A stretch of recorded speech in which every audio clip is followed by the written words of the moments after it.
إن المنافقين يخادعون الله وهو خادعهم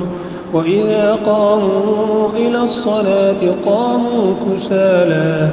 يراءون الناس ولا يذكرون الله إلا قليلا مذبذبين بين ذلك لا إله هؤلاء ولا إله هؤلاء ومن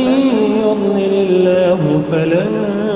تجد له سبيلا يا أيها الذين آمنوا لا تتخذوا الكافرين أولياء من دون المؤمنين أتريدون أن تجعلوا لله عليكم سلطانا مبينا إن المنافقين في الدرك الأسفل من النار ولن تجد لهم نصيرا إلا الذين تابوا وأصلحوا واعتصموا بالله وأخلصوا دينهم لله فأولئك مع المؤمنين وسوف يؤتي الله المؤمنين أجرا عظيما ما يفعل الله بعذابكم إن شكرتم وآمنتم وكان الله شاكرا عليما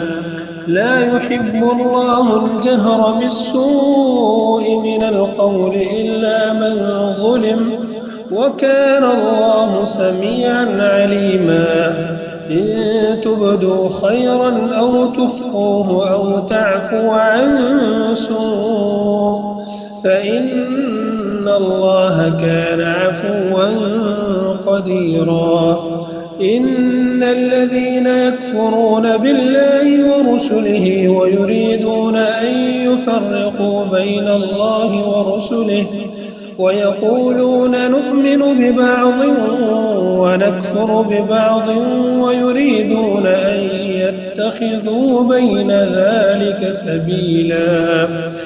أولئك هم الكافرون حقا وأعتدنا للكافرين عذابا مهينا